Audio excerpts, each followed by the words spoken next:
Will Drummer is here with Utah Balloon Adventures, and I am thrilled to have him and his dog Tank on the show. Welcome. It's great to have you here. Pleasure to meet you. Thank you so much for coming in and bringing Tank. Tank surprised us when we were doing our news rundown and walked right into the studio. It was awesome. I was like, we were off camera, so I was petting him. And I'm just glad to have him back here and actually get him on camera this time. He's a beautiful dog. Oh, absolutely. He's our mascot. Yeah, he is. Which makes sense. You gotta have a good mascot for sure. But I understand he doesn't like to go up in the balloon.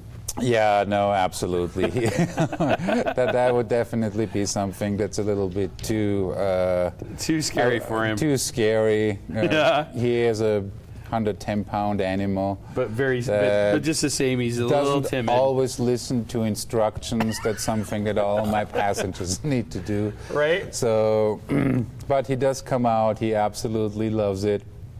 Yeah. One of the things we taught him from being a puppy on to not step on the balloon fabric. Oh, that's good. That is something that some of my passengers to this day still do not know. Please don't step on the fabric. Right. Talk to me about the history of Utah Balloon Adventures and how you started it all and where you are now with it.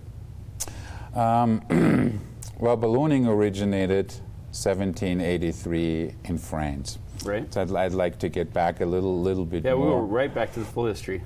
Yep, to right when it all started out.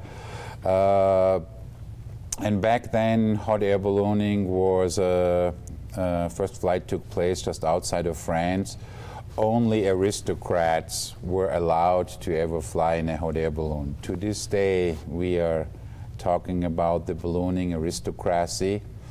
And me being from Europe, I try to bring some of that charm and flair to the flights that we have here in Utah.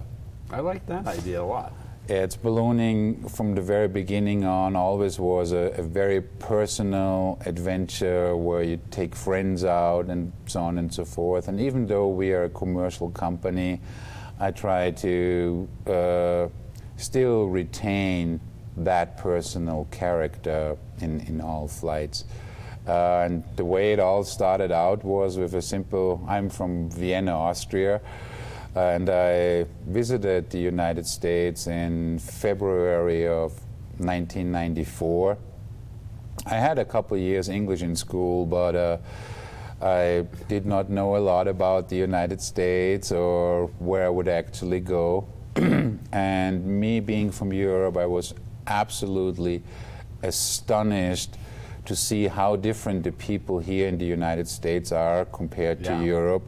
Well, especially Germany and Austria, where unless you know someone, you're not talking to them. Right? You're absolutely right, Joe. That's the general attitude that you'd find in Europe. It's a very good place to visit to all my American friends, but to live there is a different story. Yeah. So seeing how more open, how much friendlier the people here are, that was something that really, really boggled my mind in a way. And then the second point was just simply seeing how pretty of a place, especially the state of Utah is. Yeah. It's, I think many people that are growing up here don't even know what they have. It's the mountains in the north, the deserts in the south, the fabulous climate that this difference generates. And so with all of that, I'd been out here for 2 months.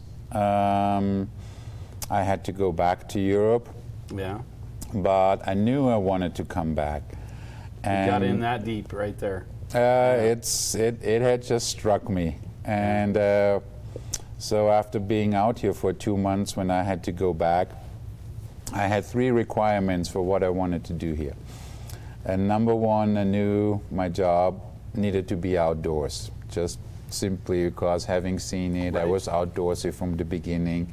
So that was the number one requirement. The number 2 requirement was I wanted it to be in the tourism industry because that is just something that generally interested me. And number 3, kind of typical more German attitude. I wanted to show people from all over the world how pretty the state is in the most time-efficient manner possible. Yeah. So you take all of those three things and then you think about what you're going to do. Took me 8 months till I seen a balloon, a hot air balloon on TV in Austria. At the moment I saw that balloon, I'm like, okay, that is what I wanted to do. Wow. And that is when I started out.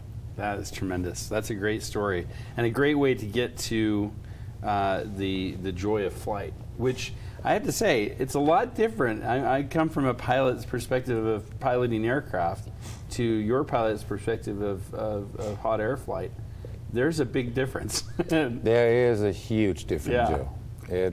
I always say hot air ballooning is the most unique form of being airborne. You being a pilot yourself, you know, you have a cockpit, Right, a seats. seat, headphones, Yeah.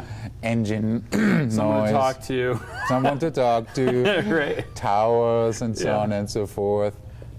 In a hot air balloon, all there is between you and the open is a classic wicker basket. You have the sound of the burner, you have a basket that goes up to your hips maybe, Yeah. and there's nothing else between you and the air and the scenery surrounding you. It gives you an opportunity to breathe and really take in what you're seeing, which is different than in an airplane. I always think about an airplane, you know, that's like driving through the country in a car. And this is more, I feel like being in the observation car of a train when it comes to that comparison, or even better, you know, I don't know, the bird's eye view, which is just something that people don't have. There's not that opportunity to really look around and see it. As I said, there is no other way to experience any kind of location, any kind of landscape. It's not only Utah because it's so pretty, excuse me, but that is why ballooning is so popular in so many parts of the world. And like you said, you're a pilot. I don't know, many people do not know that hot air balloons are FAA registered That's right. aircrafts. Yeah. A pilot has to be, in order to carry passengers, a commercial pilot. Right. Just same as with a plane. Yeah, And a lot of experience required. a lot of experience is required. That is also one thing that's really, really fascinating about the sport of flying in a hot air balloon. You can fly 1,000 times in the same place and you will have 1,000 different flights and 1,000 different challenges as to find a good I'll landing say. spot. That's got to be the part that I, when I think about it the most, I'd be most, as a pilot, most concerned about. But whereas you've done it so many times, you start to recognize some air currents, I'm assuming, right? Some places that are familiar, right? How does that work? The way it works is that every place has a very typical wind current pattern to it. Okay. You have to think of it kind of like the rapids and all the currents that you find in a river. Mm-hmm. They don't change. They're always the same. You have swirls. You have, when there's a rock in the river, you have eddies behind them. And air currents work very similar. Okay. And so obtaining all weather information, calculating upper level winds, which are necessary for us, especially over here. Yeah. And that allows us to really, really get the absolutely best flight out of especially Park City, Eden, Heber, and also the southern Utah locations. That brings me to an important question. What's your favorite? Oh, that is a really, really, really hard question. All of them.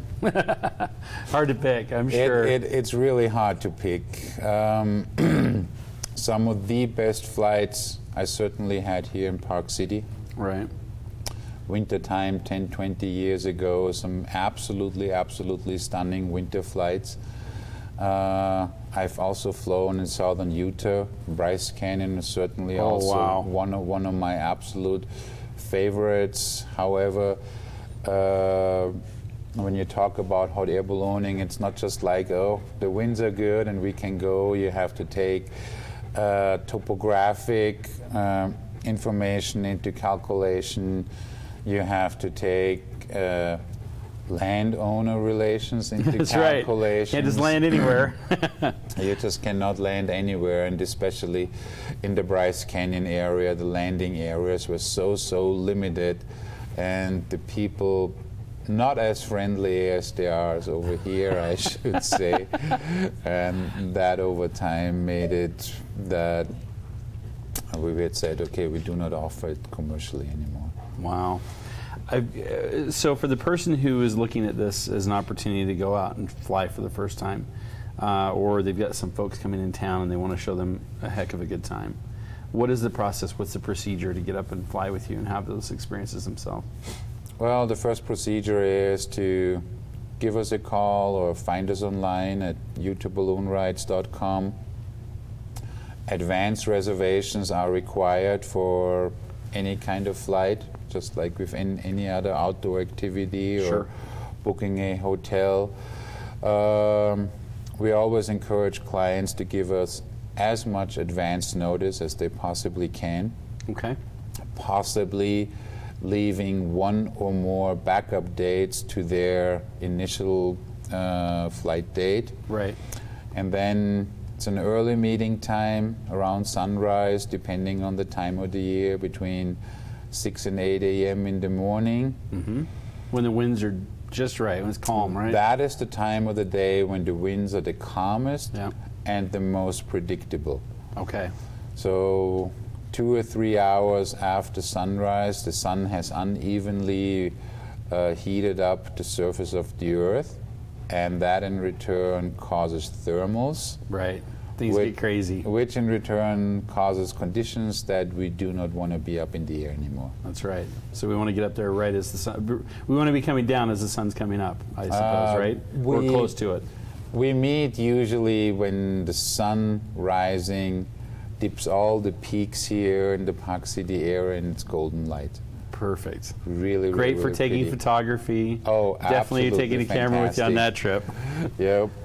Wow, this is tremendous. And you mentioned, and it's important to consider this, you've got to have some backup dates. So if you're bringing somebody into town, probably the best thing to do is look at booking early in their trip so that there's several other opportunities in case the weather isn't ideal. Yes, absolutely correct. It's also Okay. very wise to choose the first available date and then, as I said, leave possible backup dates. It's not always possible for everybody, Right? but it's a good practice, especially in the winter months. We do also fly in winter. Which is unbelievable if you have the opportunity. It's given the weather holds up for us, which over the past couple of years have been rather rare. But I say a balloon flight alone is already surreal as it is. Snow cover on the ground and on the mountains greatly adds to the surreality of a flight. So Wow. It Yeah. sounds tremendous. I've not had the winter opportunity yet. I've had a fall opportunity, and it was quite spectacular. personally, my favorite time to fly. It was incredible, I have to say, and I got a chance to see the front of the Wasatch Mountains, but I long to do the back, and definitely at winter time. That's going to be a trip that we'll have to take someday. For most parts, I recommend that to locals, but as I said, fall is my personal favorite time to fly. It's cool in the mornings. We have spectacular colors over here in the mountains. It warms up nicely after a flight. It just has the perfect mood for a flight. That's ideal.